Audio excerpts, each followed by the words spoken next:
আসসালামু আলাইকুম এভরিওয়ান। আশা করি সকলেই ভালো আছেন, আমিও আপনাদের দোয়ায় ভালো আছি। যা হোক, আপনাদের সামনে আমি আসার একটাই কারণ, ভারতবর্ষের কি পরিস্থিতি আর আমাদের বিশেষ করে আসাম রাজ্যে যেটা বর্তমান পরিস্থিতি চলতেছে, সেই পরিস্থিতিটা নিয়ে আমি আপনাদের সাথে আলোচনা করতে আসলাম। যাই হোক, কালকে আমি একটা নিউজ শুনলাম। নিউজটার মধ্যে বলা হলো হেমন্ত বিশ্ব শর্মা মন্তব্য নাকি করেছেন যে হিন্দু বাংলাদেশি 70 লাখ প্রায় আছে।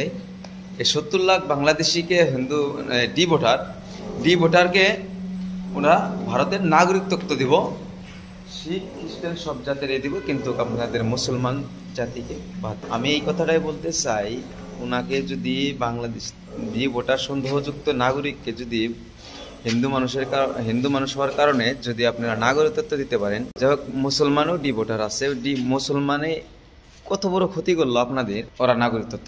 এমরা মেয়া আন্দোলন চলছে, মেয়া খেতা উজেনে অক্ষমত্ব চাইতেই পারতেছে না। যাই হোক, এগুলা আমার টপিক না, কিন্তু মনের আবেগ যে আমি ভারতবর্ষে জন্মগ্রহণ করে আমি কি ভুল করছি? আমি মুসলমান হইয়া জন্মগ্রহণ করে, মুসলমান ঘরে জন্মগ্রহণ করে আমি কি ভুল করছি? না, এটা বললে আমাদের আল্লাহ তাআলা পাবো। একটা কথা সব সময় স্মরণ রাখতে হবে যে আল্লাহ তাআলা যাকে যত ভালোবাসে তাকে ততটুকু পরিমাণ কষ্ট দেয়, আর সেই কষ্টর পরেই কিন্তু বিজয় আছে। আর ইসলাম ধর্ম সবার থেকে উপরে লেভেলের ধর্ম, সব থেকে আল্লাহর মনোনীত ধর্ম। আর আমরা সেই ধর্মতেই থাকবো, জীবন যাব, মারুক ধরুক কাটুক যা কিছু করুক না কেন, আমরা ইসলামের প্রতি সবাই আগ্রহতা রাখবো। যাই হোক, আজকে আমাদের ঈমান পরীক্ষা করার জন্যই হয়তো আল্লাহ তাআলা এইভাবে আমাদেরকে গজব দিয়ে এত হারাহাস্তি করাই দিচ্ছে একটা মানুষের দ্বারা। আজকে আমাদের ঈমান ঠিক নাই, তাই ব্যতীত আমরা আজকে যদি আমাদের ঈমানটা ঠিক থাকতো, তাহলে আমার বিশ্বাস যে এইভাবে আমরা কষ্ট পাইতাম না, বা এরকম আমরা হারাহাস্তি আমরা হইতাম না। আজকে আমাদের যদি ঈমানটা ঠিক থাকতো, আমরা মুসলমান ঠিক আছে, কিন্তু আমাদের মনের একটা যে ঈমান আছে, যা আমাকে দেখে বা আমাদেরকে দেখে আর একটা মানুষ কিংবা আগ্রহতা হয়ে আমাদের ইসলাম ধর্ম কামকে প্রচার করতে হবে। ইসলাম মানে প্রচার, আমরা আরেকজনকে ইসলামের দাওয়াত পৌঁছতে হবে। কিন্তু আমরা তা না করে আমরা সবাই যতগুলা মুসলমান এক আছি, সবাই সবার মতন অন্যজনের বাড়িঘর ভেঙে দিতেছে। আমাদের বাড়ি তো ভাঙে নাই, আমার কোনো মুখে কষ্ট লাগতেছে না, ওর মুখে কষ্ট লাগতেছে। কিন্তু সবসময় মনে রাখবেন, আপনার ভারী ভাঙে নাই, কিন্তু আমার ভারী ভাঙছে। আমার যেরকম কষ্ট লাগতেছে, কিন্তু আপনার এরকম কষ্ট না লাগলেও কিন্তু আপনাদের আমরা যে মুসলমানের জাতি ভাই, সবার প্রতি সবের মায়া থাকতে হবে। আমরা আজকে হিন্দুত্ববাদী সরকারের পালায় পড়ে আমাদেরকে দেখতে পারতেছে না, কতটুক আমরা কষ্টের মধ্যে রয়েছি। আল্লাহ, তুমি সবাইকে, আমি দোয়া করি আল্লাহ সবাই তুমি আমাদেরকে সুশুদ্ধভাবে চলার তৌফিক দাও, আমাকে ঈমান সঠিকভাবে চলার আল্লাহ তুমি তৌফিক দান করুন।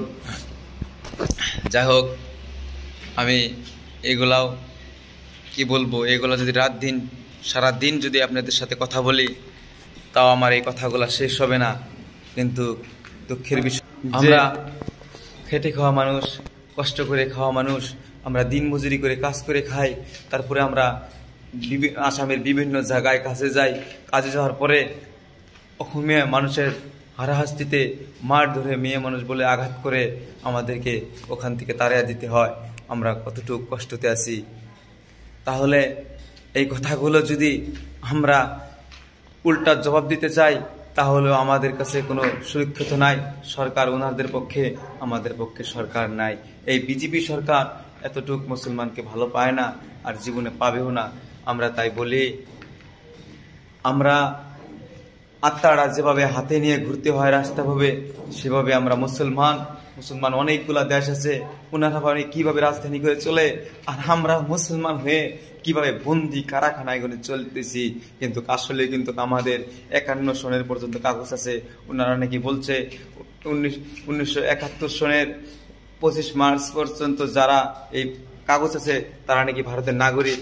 আমাদের 1971 সনের কাগজ, 51 সনের কাগজ, 66 সনের কাগজ, সবগুলা এনআরসি থাকা অবস্থায়ও কাগজ কোনো মানতেছে না যে তোমরা বাঙালি ভাষা বলো, তোমরা বাঙালি কথা বলো, মানে তোমরা বাংলাদেশি, তোমাদেরকে মেয়া মানুষ, তোমাদেরকে আমরা এখান থেকে কেটে বের করে দেবো, গরু পিটনি দিয়ে মেরে তোমাদেরকে এখান থেকে তাড়িয়ে দিব। কিন্তু আমরা কি দুর্ভাগ্য কপাল, আসামের মানুষ, আসামে থাকতে পারি না, আমাদেরকে সরকার এইভাবে অত্যাচার করতেছে। আরও ওনারা আইন হাতে তুলে আমাদের সাথে মারপিট করতেছে, তবু কিছু বলার মতো নাই। এমন কোনো আল্লাহ তাআলার বান্দা নাই যে এই দুনিয়ায় পাঠিয়ে দিবে আমাদেরকে সুরক্ষিত করবার।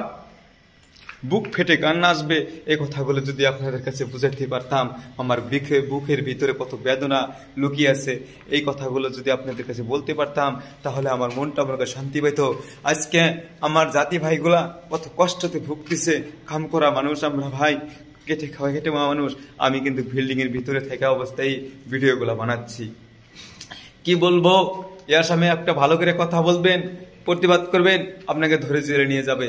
আমরা তাই বুকের ভিতরে চাপা দিয়ে থাকি, কিন্তু বলতে পারি না। চোখে পানি থাকবে কিন্তু বলতে পারবেন না আমাদের কত দুঃখ কষ্ট বেদনা। এই বেদনাগুলো যদি সরকার মনের বেদনা যদি বুঝতে পারতো, তাহলে আজকে আমাদের এইভাবে কষ্ট পেতে হতো না। সারাদিন কাজ করে আমরা 500-700 টাকা মজুরি পাইয়ে সেই বাড়িঘরকে তিলে তিলে আজকে 1000 ইটা কিনবো, আজকে আরো 2 মাস পরে 500 ইটা কিনবো, এইভাবে করে একটা হাফল করে টিনের চালের ঘর দিব। সেই ঘরটাও নাকি কিছুদিন পরে ভেঙে দিবে।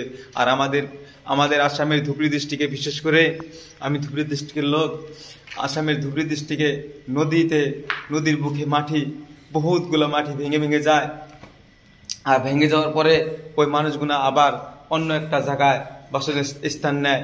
এই স্থানটা নেওয়ার পরে আমরা ঘরটি খেটে, আসামের বিভিন্ন জায়গায় খেটে খুমারি করে আনে, ঘর বাড়ি করে, সেই ঘরটাও যদি কিছুদিন পরে ভেঙে দেওয়া হয়, তাহলে আমাদের আর থাকার মতো কিছু জায়গা থাকে না। আমাদের তিরফলটা নিয়ে থাকতে হয়। এই তিরফলগুলাও পুলিশ প্রশাসনে এসে সব ছিঁড়ে ফিরে ফেলে দেয়। আমরা এখানে, আমাদের অস্তিত্ব নাই। আমরা লিখি বলে বাংলাদেশের মানুষ, আমাদের বাপ চাচা বংশধর সবগুলা কিন্তু এই ভারতবর্ষের নাগরিক, তবু তারপরেও ভারতের নাগরিক বিলে কোনো রকমের পাইতেছে না, দাম নাই। কি বলবো, বলার মতো কিছু ভাষায় প্রকাশ করতে পারবো না। এটা কিন্তু আমার টপিক ছিল না ভাই, এটা আমার টপিক না। আজকে আরেকটা কথা না বললেই নয়।